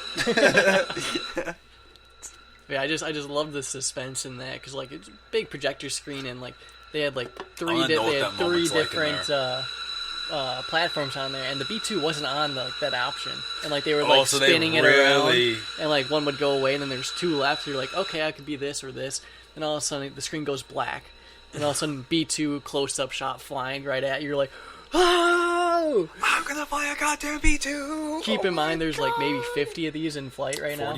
49? Yeah. Spirit of St. Louis crashed, remember? Yeah, that was... The water got in the computers and it crashed on takeoff. Oof. Yep. And, yeah, they don't, I don't know. They didn't know if they were going to... I don't remember what the plan is. I know they're going to still do the 50th bomber. They just don't know what they're going to do yet. Yeah. Look at this plane. I've seen one of these flying before. Oh, yeah. And, like... Definitely. I remember... Northern Minnesota. Like, you're flying along and... Yeah. You're just like... The no. fuck? Can't be. And the shitty thing about it is no one's going to believe you. Yeah. You can say it. Dude, there was literally a B-2 bomber in the sky of Minnesota. No, there wasn't, dude. Those are all in Lang. No, dude, I swear to God. Shut up. Nope. And, like, you'd think they'd be at, like, 60,000 feet or something. But, like, this was, like, low level, like... Dude, look maybe at this. 5,000 feet. You're just like, what are you doing? I wonder, like, how... Where did the Omni-Wing design get started? Was that Germany, right? Germany started that, too. With the... They had their... Fortin or... Yeah, they had theirs. It still had, like, those two little fins on the back because they couldn't figure it out in the 30s. Mm-hmm. But, like, dude, we barely figured it out in the 90s. Yeah, yeah. So... In fact, these things still have a ton of problems. Ooh. Split air... You see the split ailerons? I just noticed that. I didn't even know that it did that. I suppose it has to. That's so cool. And that's probably air brakes, look at too. the back. Look at that. Comms playing back there? EC-130 or something. Oh, my God. Electronic warfare. Damn. I can't believe those things fly through hurricanes. I can't believe they fly. Look at this. Well, that's the Spirit of Mississippi. Yep. The Spirit of St. Louis is... Or, no. I'm saying the Spirit of St. Louis. The Spirit of St. Louis was the Charles Lindbergh plane. Yeah. I'm thinking of the wrong one. Which one was it that one of them definitely crashed on takeoff? That video was, like, sad to watch. Tears. Oh, no. $400 million. The Grim Reapers, they're all called. Yeah. That's so cool that those pilots have that name. That's a good-ass name for a pilot who flies a dope plane like that. Like, it doesn't even look like it's... Look at how flat it is. It doesn't even look like it's big. And then it turns towards you and the thing gets so wide. Look at that. It's just a predator. Yeah, that thing is huge. That thing just wants to fuck you up. Have you seen the video of the B-1 crashing in the desert? Not crashing, but they had a the bone front, it crashed. Yeah, they had a front landing gear malfunction, and so the recently, probably a couple years ago. I always miss everything. Shit. Front landing gear wasn't coming down, and so like they were like circled for a long time to bleed off a bunch of gas and have the company come out and try to figure out how to if that long neck would be able to survive. Yeah. Yeah, they have a whole video of it too. Yeah. Oh my God, that looks expensive. Everyone listening is like, are you guys just gonna watch videos? Oh no. Oh yeah, definitely a couple of years ago, 1989. 5 years before we were born. Yeah, they were worried that the nose was gonna break in half. Yeah. And that'd be super catastrophic. That would have not been good if that would have split.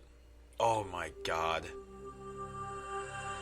The ominous music. Okay, so basically there's a B-1 coming into land. He's coming in. It's 2 main gear, no nose gear. And this plane is very long, so the risk of this plane hitting the ground and just splitting in two is pretty goddamn high. Oh man, these pilots had to have been shitting their dresses. Huh. God, just a cool airplane too. What was the B-1 made for? Bombing. Strategic bomb. Just a bombing bomb? Yep. Huh. This is so cool. Not cool, but it's cool that these... Yeah. Look how high he is off the ground, keeping his nose up. Attaboy. And it's got desert camo on it, so that's pretty cool. Oh. Gosh, it's such a cool... I mean, not cool, it looks so cool. Look at this plane. I know, just the physics. Damn. If a whole plane just slinkied, it flexed right down the middle. You need to have a second camera facing backwards. I'm trying to get just a stream right into it. Oh, I've got. Or you can put the links at the bottom or something. Yeah. Damn. This is crazy. I don't, have you ever seen, remember, what was that when we were in high school, that P-51 that crashed? Like, bad. The Reno air race. No. One where, like, he crashed right in front of the bleachers? Crashed into the bleachers. He literally hit people with this one. Oh, yeah, that was a bad one. I know there was a Corsair that happened a couple of years ago that Rarely do investigators get to barely actually missed see the such a horrific crash stands. as it played out. Have you been to the Reno air races before? No, I've never been. Man, definitely on my bucket list. Do you want to go? My brother lives in Reno. We can stay with him. Cool, let's go. And Jen and yeah, they live in Henderson. Yeah. Yeah, it's shit. pretty close, right? Yeah. And Jason lives in Henderson now. I was supposed to go to Vegas this weekend, but it didn't work out, so I'm going over the New Year. Nice. Yeah. So, a lady that I know, her name is Di. Look. Flown by 74-year-old Jimmy Lee. 74? Before the crash, talked about how he'd modified the plane for racing. Oh, that's good. I know it'll do speed. The systems aren't proven yet. Is that a Spartan in the background? Yeah, it looks like it. But the NTSB now says Leeward had made so many modifications, the plane was souped up beyond its capability. If you want to see a cool airplane, definitely check out the Spartan. Horizontal stabilizers and the elevators, tail dragging, low wing, drag and weight. but it's like a cruiser. Who, for those listening. Who manufactures it? I think Executive. Even misstated his age. Today, Executive NTSB Spartan. board members said Leeward was playing Russian roulette. When you get it out there on a race course where there are literally thousands and thousands of spectators, you're not just endangering your own life, you're endangering theirs as well. That guy? Oh, yeah, this guy here? Yeah. It was flying faster than it had ever flown before. Dude, that thing is 530 miles per hour. unbelievable. Suddenly, in less than a Oh, second, look the at plane that. began coming It looks like the apart. trim tab flew off and just fucked him Then the right left up. Trim tab came off. Investigators say at that moment, the pilot Look at was that holding picture. an unbelievable 17 Gs. lethal 17 to the Gs, body. 530 miles per hour directly into the stands full of people. Over the cockpit, having already blacked out. Yeah. The plane came down just short of the stands, showering Oh, thousands of spectators my. with deadly shrapnel. At least he was just short of the stands. NTSB recommendations, race organizers You're right. That would have been mass Just short. casualties. It was just short. That's good. That everyone just got hit by debris, the people who got... Because people, I think, did die. Oh yeah, definitely. Some debris probably got some And people. new G-force training for pilots. Innocent bystanders should never have to rely on fate for their What do you think about the NTSB? The nation's premier air race under close scrutiny after a pilot Like, ultimately, their job is good, but do you think that their methods are very appropriate, or how do you feel about their methods? Tom Costello, NBC News, Washington. They do a very extensive background into airplane crashes. Very extensive. Except a lot of times they get them wrong. That's what I'm finding. And they won't include all the facts. They include the facts that they like. Yeah. What I'm noticing is that... Oh, man, let me turn this... This guy's a loud boy. Oh, yeah, the That's radial so engine. cool. Look at that guy. Oh, that's so cool. All silver. What was that Russian jet that's just pure silver? Oh, man. Well, we had our Sabre 87, right? Our F-87 Sabre. That F-87, F-110 Starship, or F-100 Starfighter. I forgot about the F-100. That's so cool. Look at that little guy. Right? Sounds like a T-6.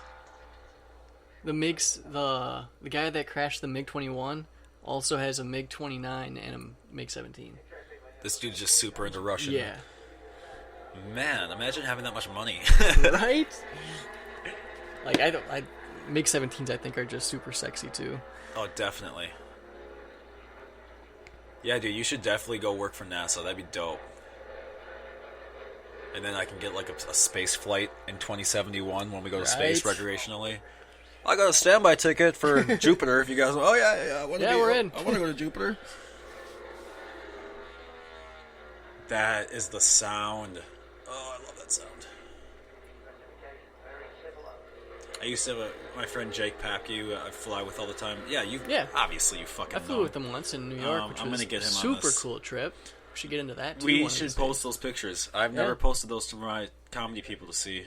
So like we took a flight down the Hudson River with my friend Jake, who I'm also going to get on this show at some point here. He's an airline pilot now, and every aviation experience going to New York, coming back, and flying there. It was a great time. It was beyond the coolest thing I've ever done, flying an airplane personally. Yeah, I'm flying down the Hudson River, circling around the Statue of Liberty a couple times. Doing the Hudson approach. Dude, we were just level with the people taking pictures of us outside of the One World Trade Center. I couldn't. It was just weird to see people in there like taking pictures of you in the plane, like. Well, and flying the approach too. Sully flew. Yeah. Yep. Yeah, we flew and we put it right over the ForeFlight so we could look right down. It was cool. Flying Everything over an aircraft carrier too. Never done you got that to before. see the top of the SR-71, the top of the Concorde's on that too. Yep. You got all sorts of cool stuff. The wings are interesting on this plane. How they got that back cut on them. Was that just because? Is that just to reduce the amount of wingtip vortices? Yeah, wingtip vortices. Is that just to reduce that? I'm guessing. I know, like on a Cessna, it like the outside 30% of your wings are useless because of all the wingtip disruption out there. Yeah. So I wonder if that's what they got rid of that, just to kind of let it hit that blank space instead of up onto the metal again. Yeah. Could be it. I don't know. I don't know anything. I won't make airplanes. That's so cool. Yeah, I'm gonna have a Warbird or any classic my radial engine someday. Dream to have a P-51 and a Corsair. Yeah. If I have those two, my life's I'll live in the P-51 cockpit. I don't care. I don't need the house. That's fine. That is my new house. In the second trailer for Top Gun. We should talk about that. Oh my gosh. My fuck. Let's just play it real quick. When they showed the scene of Tom Cruise's P-51 in that hangar, I'm just like, dream. I know. Oh my lord. There it is. Remember when we went and got the VCR so that we could make that tape work? Yeah. We bought a tape of Top Gun for like $1 and then went and hunted for a VCR. If you guys have never been thrift shopping, you need to do it. Definitely man. do it. What are you doing with your life? Thrift shopping's hilarious. Top Gun, $2 on VCR. You're not gonna not. That VCR was in the garage forever. Just used it. It was awesome. God, that's sick. So I brought that into my A&P school, the VCR, and played it one day. And my dumb, I brought the Top Gun case that had the VCR in it. Except, of course, I had the Top Gun video already in the VCR. And so when I brought it there, grabbed only the case, the sleeve thing, and that had the original thing that I bought the VCR with tape in there, and so everyone's like pumped to watch Top Gun, and here comes this random random guy that starts talking about just God knows what, and I was like, is this it? Dude, this is not Top Gun. I don't know. This is a stupid movie, man. And that school was an hour away from me, so I couldn't just run home and grab it. That is so funny. Oh, so you didn't even bring the Top Gun tape? No, with? Oh my god! Oh no! That's a cool picture. Oh, that was cool.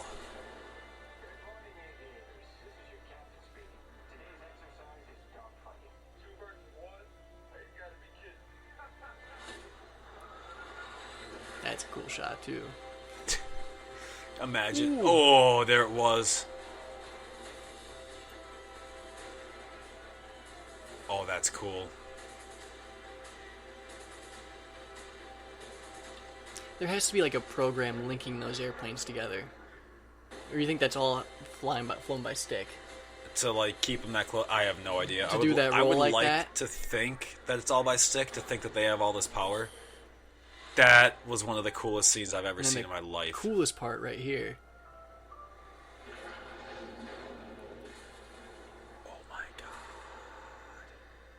June 2020. It's on. So the last scene at the end, what we were talking about earlier, when he rips over the top with an SR-72 looking thing with a space helmet on.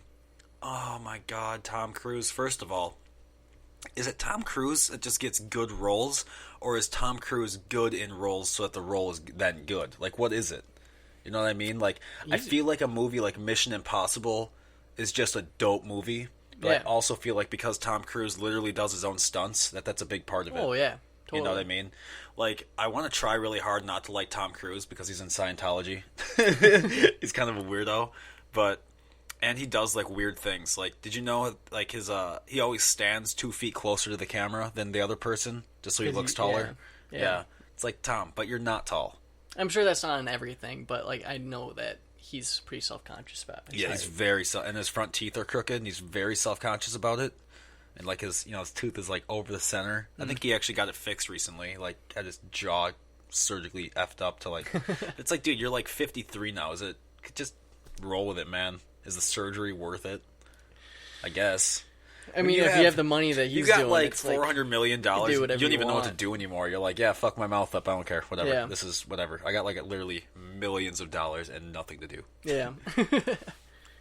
I'm actually trying to get Harrison Ford on here too, because Harrison Ford, believe it or not, was my young aviators guy when I was a kid at EAA. He was the chairman. He used to come in all the time.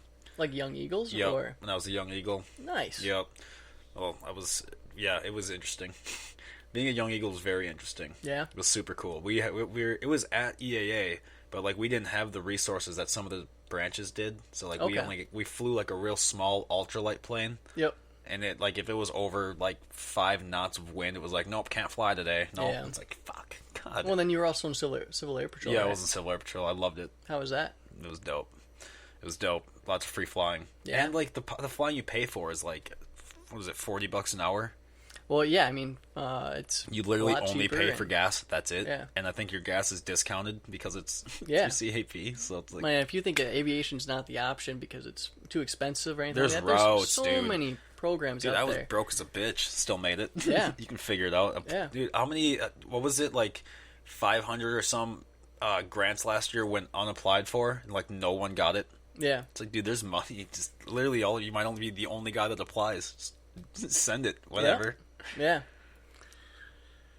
Well, we've been going on about 2.5 hours here, so we'll get this wrapped up here. Anything else before we go here? Yeah, man. I don't know. Airplanes are cool. Yeah. So, what was your route to get into? Like, what would someone have to do to become an ATP, or not an ATP, an AMP? Well, you can spend 4 years shadowing a mechanic. Like an apprenticeship, like an apprenticeship. You still have to meet the same hour requirements as you would if you went to a school, but the school just pretty much guarantees that you have they'll get you those hour requirements within the 2 years. Oh, okay. But yeah, the only bad thing about that is if you had to stay for the whole time, and if you missed the first half hour of class, you had to make it up. Which, I mean, it's not bad. It's like, obviously you want someone who's going to be in this field to be able to do this. Yeah. But yeah, they're strict on that.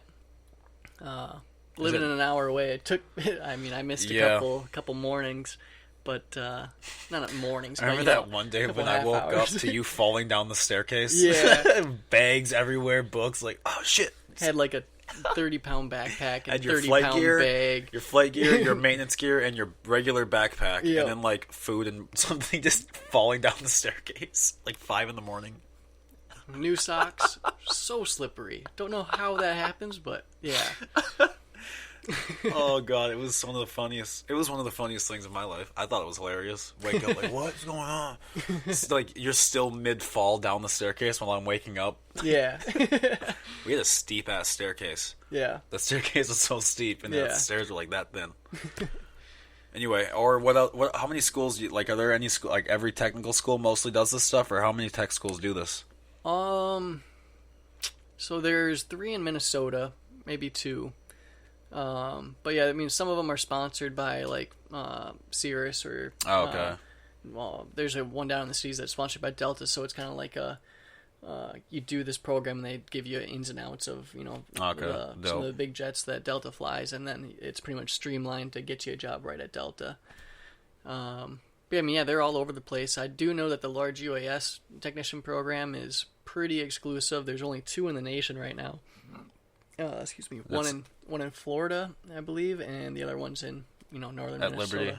Or wait, Northland Community and Technical College. Oh, really? In Thief River Falls. Yeah. Really? There's only 2, and that's one of them. Yep. That's cool. And they actually just won a huge grant too for I think $3 million to improve their school. It's already super, going from UND to the tech school, world of difference. It's weird. Yeah. It's weird because it's nicer at the tech school. Yeah. Yeah. You'd think you go to this 4-year degree and you got all this cool shit. No, Yeah. probably not. At the end of the day, probably not. And another cool aspect of it was right at the airport, and so it wasn't like the aviation program was pretty separate from the main campus. I only went to main campus one or 2 times, and they we had the whole student government be like the aviation program, and Nice. so we were able to bring a little more funds our way, even though not that we didn't need it, but we just were able to do a couple more things that way. Yeah, it helps your program. Yeah, that's what the game is. Yeah, and we only had probably 35 students overall at the school, which is crazy from back in the day where they used to have like 500. And Damn. it's just like not a lot of people are out here doing this, and it's like no, and there's positions. Why? It's because everyone's told their whole life you don't do 4-year. You don't become a doctor, you're gonna suck. Yeah, that's why. Yeah, I don't think people. I think there's an honorable living in that shit. Trade jobs pay a shitload more than most degree jobs do. Yeah, literally most times. Yeah. How many friends that you got that didn't go to college, just went to a trade school right away, and now they've already got a house and a car and all this crazy shit. Yeah. And we're like, got roommates still, and which isn't bad. It's fun. Just a little bit different lifestyle. It's just a different life. So. All right, man. Well, thanks for being on here today. Yeah, glad to be here. Yeah, all right. See you later, man. All right, see ya.